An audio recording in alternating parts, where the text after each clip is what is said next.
going for a walk now. Oh. He wants to go back in the kitchen room. He does, he wants to sniff out the food. So, this is great. I love spending time in places with loads of dogs. This is like a good place. So this is my first real in-person gig with actual people since before COVID. And I'm telling you that for two reasons. But the first one, so that you'll understand that I'm a bit rusty and you'll be kind to me. And the second one is I'd just like you to take a moment to appreciate the momentous fact that I remember to put trousers on. So I'm still predominantly working from home. So I'm not really used to spending time with groups of people. And getting dressed has become kind of a flexible thing. But also I'm not used to having the opportunity to speak to lots of people, so I'm just going to use this as an opportunity just to ramble at you for the next 15 minutes or so and get everything off my chest. Lockdown though, I think it changed a lot of us, that whole kind of stay at home, jump in my grave, okay. That seat warm for the dog. I think it changed a lot of us, that whole lockdown thing. It certainly changed me. Anybody else? It changed anybody else? I think, and not just in the relaxed attitude towards clothing, lots of things as well. I think for a lot of us it was the only time in our adult life that we had time to just stop and reflect and think about who we are and what works for us. And for me, I made a conscious decision that I'm not going to do things anymore that make me uncomfortable just because it's the done thing. And I've also got loads better at saying no without having to make an excuse. So before, I'd be like, I'd love to go to that leaving do or birthday party or retirement or whatever for that person I've never spoken to. I'd love to, but unfortunately that night I'm polishing my teaspoons. Such a shame. Never mind. But now I just say no, I don't want to. Yeah. Don't want to. So maybe the big change for me is that I've lost any social skills that I ever had. But I prefer to think about it as being assertive and honest, because that sounds better, doesn't it, than just being rude, which I maybe am. It was a weird time though, I think. It was, do you remember right at the start? We were all supposed to be doing these improving activities. We were all going to learn a language or, I don't know, make lots of I did make lots of sourdough because I'm a walking cliche. But we were going to do these improving things. Did anybody actually do any improving things? Or? No. We made furniture out of pallets. You made furniture? We did. That's really worthy. That's really worthy. I spent loads of time sitting around in my pants. You made furniture out of pallets. That wasn't that sofa that walks across the living room, was it? No, not that one. The outside ones. Handy. That is quite worthwhile actually. I think most of us sit around in our pants. I think that was, I don't feel so bad now. I did two really significant to me things during the whole COVID thing. And the first one was I evicted my uterus, and the second one was I got this guy came to live with me. And I just want to make the point those two things aren't related. I've got the dog, and now I don't need you anymore. I don't need for that anymore. I've got a dog. Totally separate things. And I'm not going to spend all night talking about my uterus because that's really, really boring. But anybody that knows me will know that I can spend hours and hours talking about this guy. So this is Brewster. He is a dude. Yes, I'm talking about you. He is a dude. He's lived with me for almost 2 years, and I'm utterly obsessed with him, possibly to an unhealthy level. I love him a huge amount. I can talk about him a lot. Bruce, eat that. There we go. And he's lived with me for almost 2 years, and in that time he has genuinely kind of become my best pal, really. And he's seen me through a lot. I think sometimes people can be a bit funny about dogs. Not everybody loves dogs quite as much as I do, and even sometimes people who have dogs can be funny about dogs. I've noticed that. It's a bit weird. So apparently I found out a couple of months after I got him that I was supposed to do read research before I got a dog.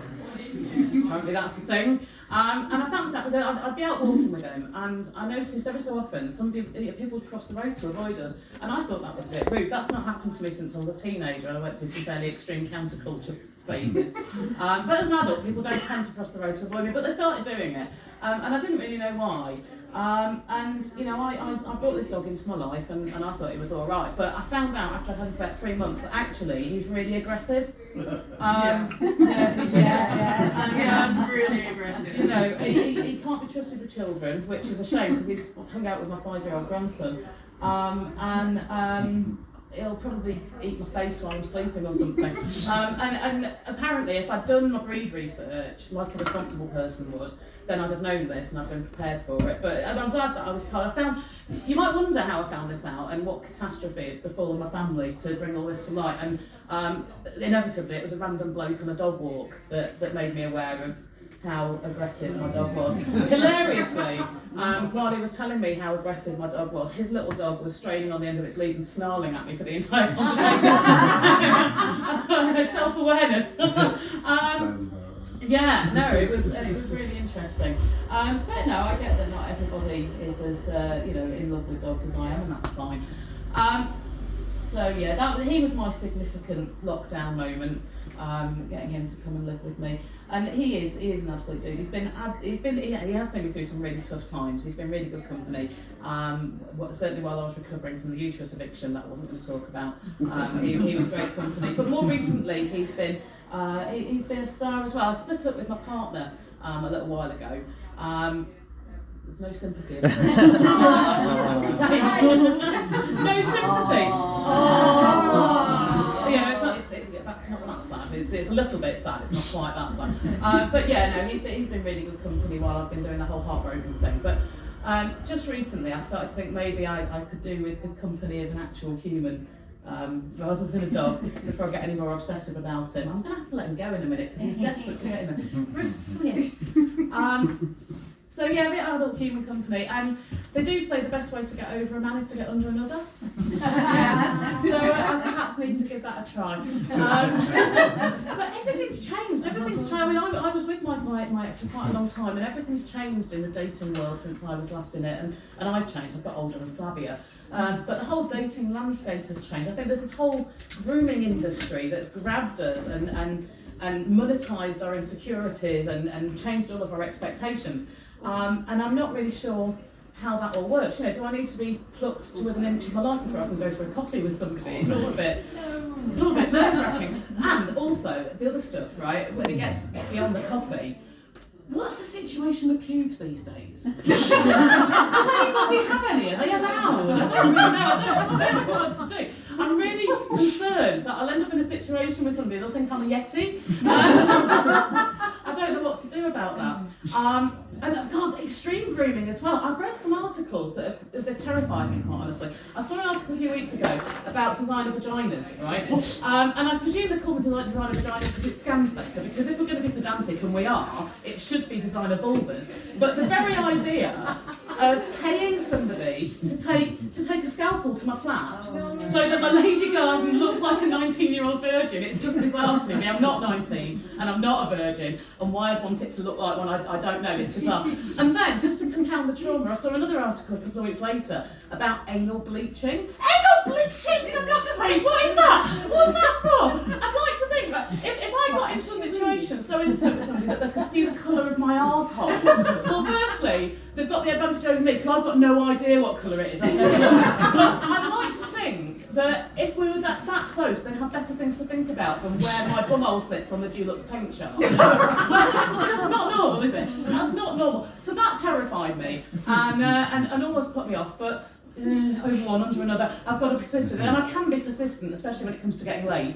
So yeah, I'm gonna just hope that I meet somebody who's relatively normal and doesn't mind a bit of body hair and doesn't expect my bumhole to be a perfect shade of eggshell. That's just weird. But then that leads me on to my next question: How do you meet someone? Because we don't speak to people anymore, especially since COVID. We don't speak to each other anymore. So I'm told it's all online dating now, but when I was younger, online dating wasn't called online dating, it was called Lonely Hearts, and it was something that you only did if you were sad and you had no mates.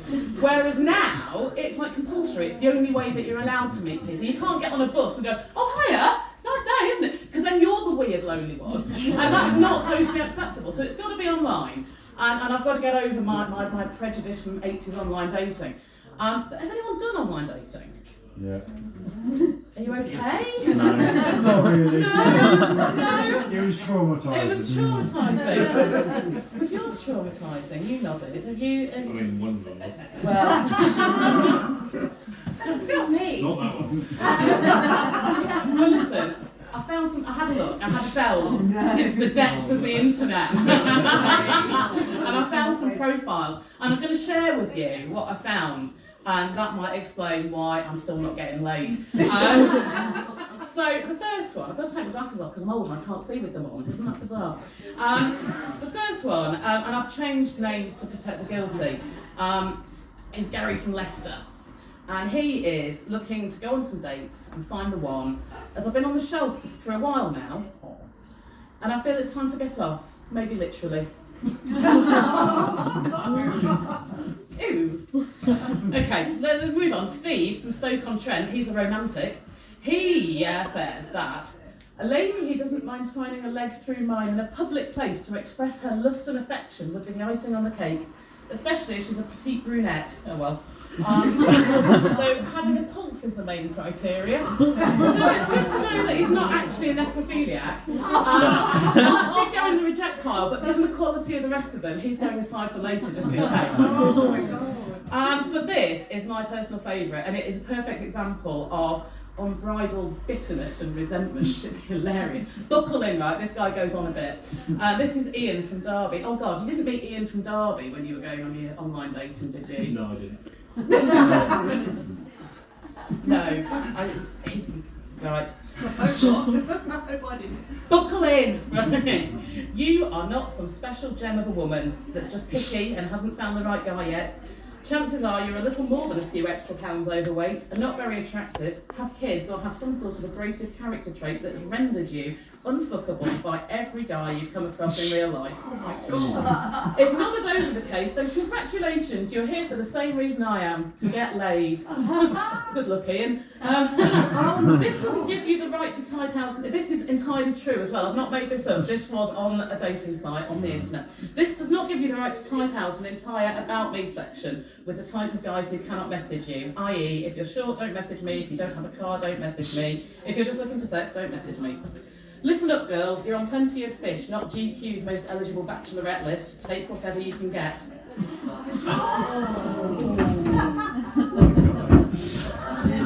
Just because a guy messages back and forth for 20 minutes and then texts you for a day and a half doesn't give you the reason to fuck him guilt-free. No guy on here is looking for a girlfriend or long-term relationship unless he's horrifically ugly. Granted, he may make you think otherwise, but having a penis of my own, and yes, I do have one, really, Ian. Having a penis of my own, I know better. You are naive and gullible. Right, get ready for this. This is one of the best bits, right? It's not your fault. It comes with being a woman, along with irrationality, a lack of logic, and complete disregard for human life behind the wheel. You're in search of your Prince Charming. That's right, ladies. The one good guy left on earth. The one who won't let your best friend blow him while you're visiting family up north. Just happens to resort to Plenty of Fish to meet women. I don't know why this guy's single. We know that you are fun and outgoing. We also know that you like to have a good time and stay active, and that you never know what to write in these little boxes because you're so fucking fascinating words cannot even begin to describe you in all your glory. No girl on earth tries to attract potential mates with, I like to stay at home and play World of Warcraft while I kill the batteries in my big purple dildo thinking of that guy on the bus who brushed up against my arm. How did you know, Ian? Try coming up with something original, something real. And no, song lyrics are not original, and nor is telling everyone how unique and different you are. Jesus Christ, he goes on. You're a woman. There are over 3 billion of you on Earth, and although you may have differences in appearance and girth, you're all the same, really. Oh my god. Now, if you're still reading this and want to come over to my place, and you're tempted, to booze it up or just watch a film, then send me a message. Am I going to bang you and never talk to you again? Probably. Let's see how it goes, but why go through all the games and bullshit when we are both playing for the same end game? I wonder how that is working out for Ian. I think he might now be an incel. I think that's definitely an incel. Anyway, after that little foray into online dating, I decided that perhaps this wasn't for me, and I'm just going to content myself with keeping company with Brewster for now, because he doesn't care how much body hair I've got, and he certainly doesn't care about the colour of my bumhole. He does not want to domestos it up, because that's weird. That said, I am getting on a bit. I am very aware that I don't want to die alone and be eaten by my dog, so if anybody's got any single mates, send them my way. Thank you.